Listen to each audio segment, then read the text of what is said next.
We're now going to do the vertical weld. Victor is going to use an aluminum plate to create perfectly flat areas to weld to.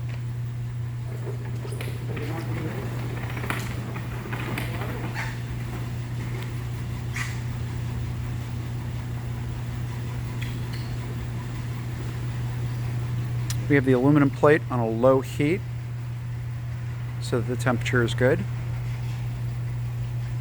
for it. You don't want it real hot.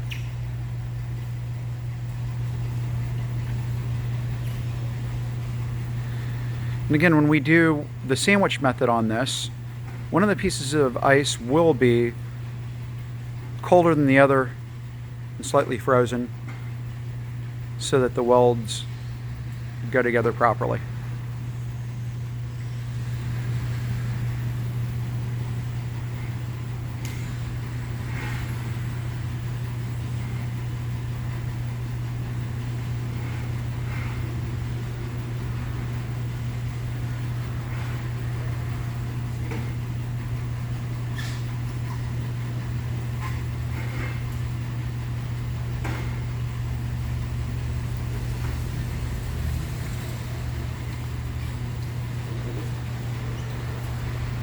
Trey is going to assist by holding the plate in between the two pieces and removing so that it sandwiches properly.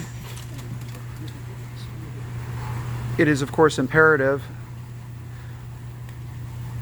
that both pieces attach exactly together.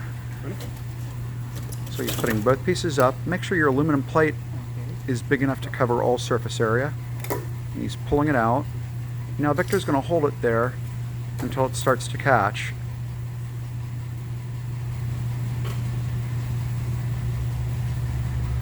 You can see that it has pretty good catchment inside of it. I'd say about 20% isn't catching, and you can see that from the light that's shining through that middle part, but there's enough surface area catching that it should weld fine, as long as one of the pieces still has a core temperature, which I think we're going to find it does. We'll know that when he pulls his hands away.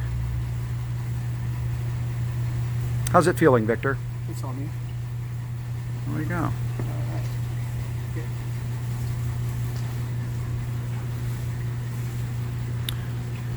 What can also help, we're going to do a little bit of a dry ice wrap since we didn't come out of the freezer with it. You don't want the dry ice to come in direct contact with your ice. You need a barrier or a separation, otherwise it will thermal shatter topically.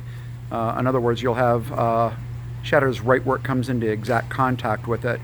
So we do this, and another thing that helps on the welds, at times we'll wrap an insulated bag or an insulated piece of fabric all the way around the dry ice and the fused piece, and that allows it to grow in. We're going to demonstrate that real quick. Trey, go ahead and grab the bag and do a wrap around the seam just to show the demonstration of it being wrapped. If you're on site and doing this and the piece isn't real frozen, if you gently do this and leave it wrapped for just a couple of minutes, it helps draw that cold temperature right into the area where it welds, and it'll help solidify the weld. And again, you only need to do it for a couple of minutes.